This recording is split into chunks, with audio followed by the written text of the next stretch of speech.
کہ مولا میرے محبوب کو اس کی خبر، جو چاہے تو سزا دے دے لیکن میرے محبوب کو اس کی خبر مت ہونے دینا ورنہ ان کا دل دکھے گا۔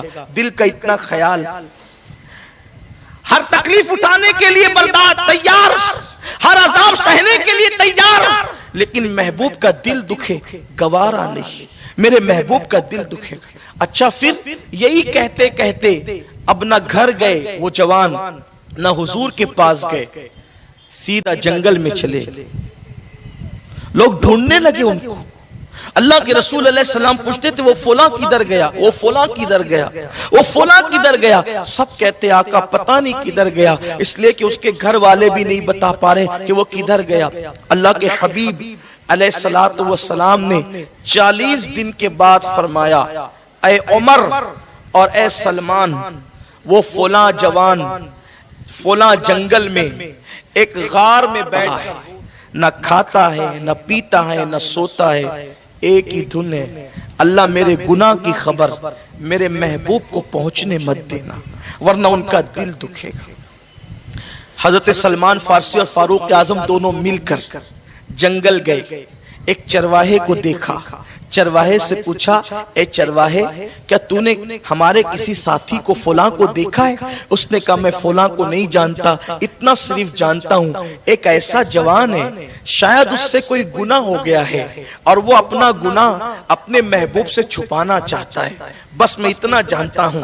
حضرت فاروق اعظم نے کہا سلمان اپنا بھائی مل گیا، پھر اللہ اکبر کہا اس چرواہے سے وہ کہاں ہے؟ کہا وہ کہاں ہے مجھے نہیں پتا، البتہ جب رات تاریک ہو جاتی ہے، رات نصف گزر جاتی ہے تو وہ آتا ہے اور اپنے سر پہ ہاتھ رکھ کر اپنے بالوں کو پکڑ کر آسمان کو دیکھ کر روتا اور کہتا ہے مولا کاش میں پیدا نہ ہوا ہوتا، اور پیدا ہوا تھا تو مر جاتا، نہ مجھ سے یہ گناہ ہوتا نہ میرے محبوب کے دل کو تکلیف پہنچتی، اللہ مجھے معاف کر دے یا جو چاہے سزا دے دے لیکن میرے محبوب کو میرے گناہ کی خبر مت ہونے دینا ورنہ ان کا دل دکھ جائے گا۔ کہا بس وہ یہی کہتا ہے اور روتا رہتا ہے۔ فاروق اعظم کہتے ہیں اللہ اکبر کیا تو ہمیں بتا سکتا ہے وہ کہاں ہے؟ میں نہیں جانتا، وہ آئے گا انتظار کرو۔ رات آدھی گزری، اس کے بعد کسی کے رونے کی آواز آئی، فاروق اعظم نے اس جوان کو سینے سے چمٹایا اور کہا اے فلاں چلو تمہیں حضور بلاتے ہیں۔ پہلا سوال یہ تھا عمر یہ بتاؤ کیا میرے آقا کو میرے گناہ کی خبر ہو گئی؟ فاروق اعظم کہتے ہیں اے فلاں مجھے کچھ بھی نہیں پتا، تمہیں حضور بلا رہے ہیں۔ انہوں نے کہا اے عمر آپ کے بڑے احسانات ہیں، ایک احسان اور کریں کہ میں سامنا کرنے کی ہمت نہیں رکھتا، میں کس منہ سے سامنا کروں گا کیونکہ میں نے بہت بڑا گناہ کر لیا ہے، البتہ انہوں نے بلایا ہے تو میں انکار بھی نہیں کرتا، چلوں گا لیکن ایک شرط ہے کہ مجھے اس وقت حضور کے پاس لے کر چلنا جب میرے آقا حالت نماز میں ہو، تاکہ حاضری بھی ہو جائے اور سامنا بھی نہ ہو سکے۔ میں ان کا سامنا نہیں کر سکتا، میرے اندر اتنی ہمت نہیں ہے۔ پھر کیا تھا؟ انتظار ہونے لگا فجر کے وقت کا۔ فجر کا وقت آیا، فاروق اعظم اور سلمان فارسی اس جوان کو لے کر چلے، مدینہ منورہ میں آئے اور پھر کیا دیکھا؟ حضور فجر کی نماز پڑھا رہے تھے، جیسے اس جوان کے کانوں میں حضور کی آواز پہنچی، چیخ ماری، بے ہوش ہو کے زمین پہ گر پڑا۔ جب زمین پہ بے ہوش ہو کر کے وہ جوان گر پڑا، نماز مکمل ہوئی، اللہ کے رسول نے پوچھا اے عمر وہ میرا فلاں کہاں ہے؟ ہائے ہائے جسے حضور میرا کہتے، وہ میرا فلاں کہاں ہے؟ وہ میرا فلاں کہاں ہے؟ عرض کی آقا وہ بے ہوش پڑا ہے، وہ بے ہوش پڑا ہے۔ اللہ کے رسول گئے، ہاتھ پکڑا، ہوش میں آیا وہ جوان، سرکار نے پوچھا کیا حال ہے؟ عرض کی آقا میرا حال برا ہے۔ پھر کہا سرکار میرے گناہ کی آپ کو خبر تو نہیں ہوگی؟ میرے گناہ کی آپ کو خبر تو نہیں ہوگی؟ وہ کریم آقا آج جو عیب کسی پر نہیں کھلنے دیتے، آج جو عیب کسی پر نہیں کھلنے دیتے، کب وہ چاہیں گے میری حشر میں رسوائی ہو۔ عرض کی آقا آپ کو میرے گناہ کی خبر تو نہیں ہو گئی؟ سرکار نے فرمایا اے جوان تیرا کیا خبر تو نہیں ہو گئی؟ سرکار نے فرمایا اے جوان تیرا کیا حال ہے؟ عرض کی آقا ایسا بڑا گناہ ہو گیا کہ اب میرے جسم میں خون نہیں، ایسا لگتا ہے کہ میرے جسم کے اندر چوٹیاں چلتی ہے۔ سرکار آپ کا دل دکھا ہوگا، میرے گناہ کی آپ کو خبر تو نہیں ہوگی؟ کریم آقا نے اس کا ہاتھ پکڑ کر کہا اے جوان کیا میں تجھے قرآن کی ایک ایسی آیت نہ بتاؤں؟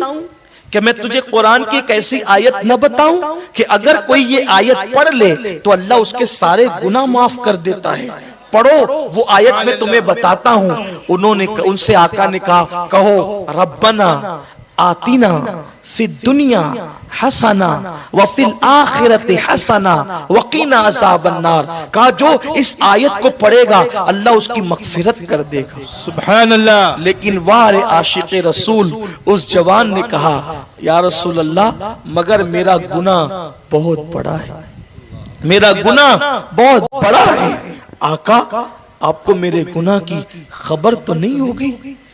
سرکار نے کہا لے جاؤ اس کو اس کے گھر پہنچا دو، اس کو اس کے گھر پہنچا دو۔ پھر کیا تھا، صحابہ نے ان کو ان کے گھر پہنچا دیا۔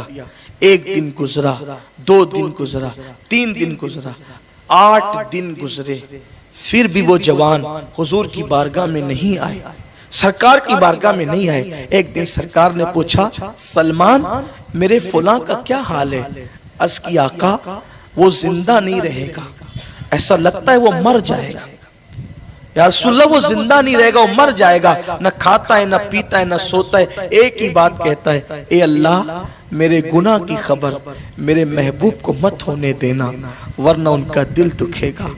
میری قوم کے جوانوں میلاد کے جلوس میں کود کود کر غلامی رسول میں موت بھی قبول ہے کا نعرہ لگانے والوں، ایک نہ کردہ گناہ کا احساس اس عاشق کو کتنا ہے کہ میرے اس گناہ سے میرے محبوب کے دل کو تکلیف نہ پہنچے۔ ذرا سوچو جب مسلمان جوانوں کے ہاتھوں میں شراب کی بوتلیں ہوتی ہوگی حضور کے دل پہ کیا گزرتی ہوگی؟ کبھی احساس کیا؟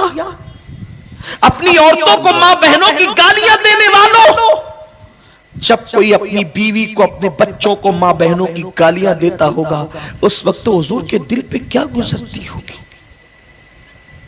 جب مسلمان مال کی محبت میں سود کے دھندے کرتا ہوگا اس وقت تو حضور کے دل پہ کیا گزرتی ہوگی؟ اللہ، یہی عاشق رسول ہے، یہی عشق رسول ہے، یہی محبت رسول ہے۔ دشمن اگر حضور کو پتھر برساتا ہے حضور پر تو دشمن تو ہے ہی اس لیے کہ اذیت پہنچائے، عاشق کہلا کر حضور کے دل کو کب تک دکھاتے رہو گے؟ حضور کے دل کو کب تک تکلیف پہنچاتے رہو گے؟ کیا یہ سوچ کر گناہ نہیں چھوڑ سکتے کہ میرے گناہ سے میرے نبی کے دل کو تکلیف پہنچتی؟ ارے ان کے دل کی خوشی کے لیے جب اللہ قبلہ بدل دیتا ہے تو ان کی دل کی خوشی کے لیے ہم اپنے گناہوں کی زندگی نہیں بدل سکتے؟ بے شک جان دینے کی بات کرتے زندگی نہیں بدل سکتے۔ سوچو ہم کیا کر رہے ہیں، ہم کیا کر رہے ہیں؟ عشق رسول کے نام پر ہم کیا کر رہے ہیں؟ عاشق رسول کہنا کہ ہم حضور کو کتنی اذیت پہنچا رہے ہیں۔ حالانکہ مجھے یقین ہے دل دکھانے کی نیت کسی کی نہیں ہے لیکن دل تو دکھ رہا ہے۔ نرم نرم گدوں پر فجر کی نمازیں جب ترک ہوتی ہوگی حضور کے دل پہ کیا گزرتی ہوگی؟ مسجدیں ویران ہوتی ہوگی حضور کے دل پہ کیا گزرتی ہوگی؟ موبائل پر لڑکیوں سے لمبی لمبی باتیں ناجائز اور حرام باتیں کرتے ہوں گے حضور کے دل پہ کیا گزرتی؟ ماں نہیں جانتی تم فون پہ کیا کرتے ہو، باپ نہیں جانتا لیکن حضور تو جانتے ہیں، بے شک انہیں تو سب خبر ہے۔ آقا نے پوچھا اے سلمان میرے فلاں کا کیا؟ عرض کی آقا وہ زندہ نہیں رہے گا، وہ مر جائے گا، کیونکہ اسے تو چین ہی نہیں ہے، بس وہ تو ایک ہی بات کرتا ہے اے اللہ میرے گناہ کی خبر میرے محبوب کو مت ہونے دے۔ میرے کریم آقا نے کہا چلو آج ہم اس کے گھر چلتے، چلو آج ہم اس کے گھر چلتے اور اس کو خوش کرتے ہیں تاکہ وہ اس فکر سے باہر آ جائے۔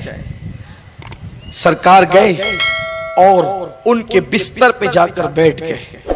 سرے بالی انہیں رحمت کی ادا لائی ہے. کیا بات ہے. سرے بالی انہیں رحمت کی ادا لائی ہے. حال بگڑا ہے تو بیمار کی بنائی ہے. سبحان اللہ. ان کی زلفیں نہیں رحمت کی گھٹا چھائی ہے. ان کے ابرو نہیں دو قبلوں کی یکجائی ہے. سرکار ان کے بستر پہ جا کر بیٹھ گئے اور اس جوان سے کہا کیا حال ہے. اس جوان نے پھر کہا آقا میرے گناہ کی خبر آپ کو ہو تو نہیں گئی.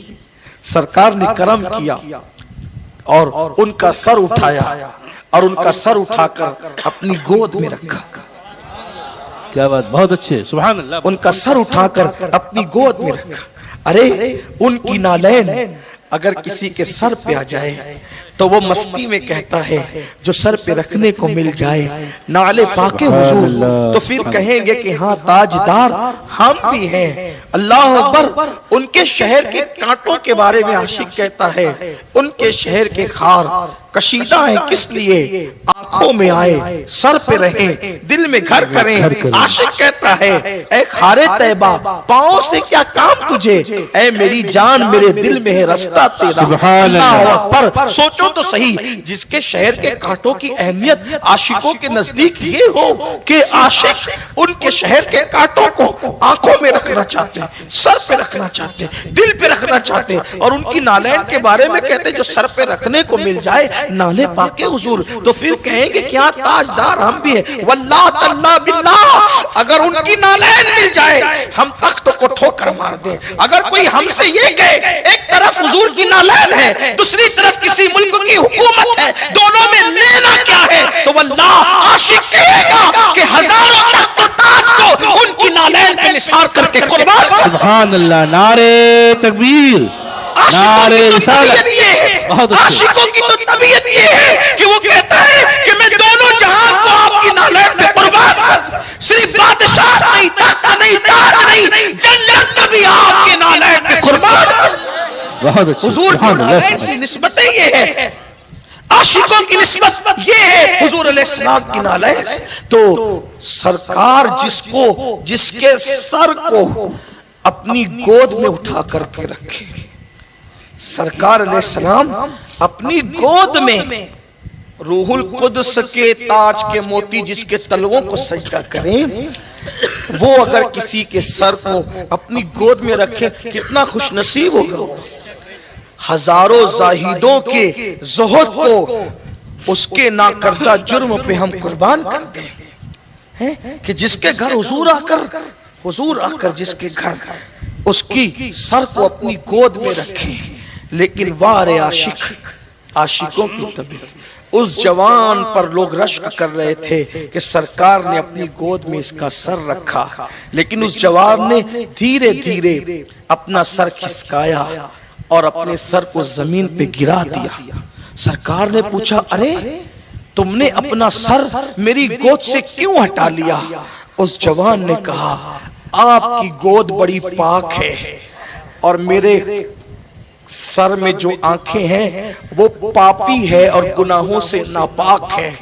آقا میرا سر اس قابل نہیں کہ آپ کی گود میں رہ سکے اس لیے میں نے اپنا سر آپ کی گود سے گرا دیا. سرکار نے پھر کرم کیا اور ان کا سر لے کر اپنی گود میں رکھا. انہوں نے پھر دھیرے دھیرے کھسکا کر کے سر کو زمین پہ گرا دیا. ابھی محب اور محبوب کے درمیان یہ ادائیں ہو رہی تھی. حضرت نے اس منظر کو دیکھا اور جبریل سے کہا جبریل جاؤ اور جا کر کے میرے محبوب سے کہہ دو کہ ایک ناکردہ جرم پر آپ کے دل کا خیال کرتے ہوئے یہ اتنا رویا ہے اتنا نادم ہوا ہے کہ ہمیں اس پہ پیار آیا اور ہم اعلان کرتے ہیں کہ یہ ایک گناہ نہیں بلکہ سارے اولین اور آخرین کے گناہوں کے برابر بھی یہ گناہ لے کر آئے تو بھی ہم اس کی مغفرت کر دیں. سبحان اللہ سبحان اللہ. آپ کی خاطر رو رہا ہے آپ کے دل کا اس کو اتنا احساس ہے اگر یہ پوری کائنات کے برابر جرائم لے کر آئے پوری کائنات کے برابر گناہ لے کر آئے تو بھی ہم اس کی مغفرت کر دیں گے. جیسے حضور پہ وحی کے آثار ظاہر ہوئے سرکار نے فرمایا اے میرے صحابہ دیکھا اللہ نے اس کے بارے میں کیا کہا. صحابہ نے کہا حضور کیا کہا. یہ کہا عرض کی آقا جلدی سے اس کو بتا دیں یا رسول اللہ جلدی سے اس کو بتا دیں کہ یہ سنے گا تو خوش ہو جائے گا، اٹھ کے کھڑا ہو جائے گا، اس کی بگڑی بن جائے گی۔ سرکار نے کہا اے فلاں دیکھ اللہ نے تیرے لیے کیا کہا۔ انہوں نے پوری طاقت اکٹھا کر دی، کئی دن بیتے تھے نہ کھائے تھے نہ پیے تھے نہ سوئے تھے، پوری طاقت اکٹھا کر لی، اٹھ کے بیٹھ گئے کہ اللہ کہتا ہے کہ تو ایک ناکردہ جرم پر اتنا شرمندہ اور نادم ہوا کہ اللہ کہتا ہے کہ اگر تو پوری کائنات کے برابر بھی گناہ لے کر آئے تو بھی اللہ تیری مغفرت کر دے گا۔ انہوں نے ایک چیخ مار کے کہا میں نے کیا کیا اور یار نے کیا کیا، اور چیخ مار کے زمین پہ گر پڑے۔ لوگوں نے ان کو اٹھانا چاہا، سرکار نے فرمایا اس کو چھوڑ دو، ایک نہ کردہ گناہ نے اس کی جان لے لی، اس کو چھوڑ دو، اس کو ایک نہ کردہ گناہ نے اس کی جان لے لی، ایک نہ کردہ گناہ نے اس کی جان لے لی ہے۔ ہزاروں گناہ کر کے حضور کے دل کو اذیت پہنچا کے عاشق رسول کہلانے والوں سوچو تو صحیح، ایک نہ کردہ گناہ کے احساس نے اس جوان کی جان لے لی ہے۔ سرکار نے فرمایا اسے غسل دو، کفن پہناؤ، میں خود اس کے جنازے میں شرکت کروں گا، میں خود اس کے جنازے میں آؤں گا۔ اللہ اکبر، صحابہ نے غسل دیا، کفن پہنایا۔ جب جنازہ عاشق کا اٹھا تو نبیوں کا امام، سبحان اللہ، نبیوں کا امام اس جنازے میں پیچھے پیچھے چلنے لگا، لیکن لوگوں نے توجہ کی تو کیا دیکھا، اللہ کے رسول جب جنازے میں چل رہے تھے تو پیر رکھ کر نہیں بلکہ انگلیاں رکھ کر چل رہے تھے۔ سرکار انگلیاں رکھ کر، صحابہ نے اس کی آقا ہمارے ماں باپ آپ پر قربان، آپ انگلیاں رکھ کر چلنے، اس سے پہلے ہم نے آپ کو ایسے نہیں دیکھا۔ سرکار نے فرمایا تمہیں کیا خبر، تمہیں کیا پتا، جو میں دیکھتا ہوں وہ تم نہیں دیکھتے، جو میں سنتا ہوں تم نہیں سنتے۔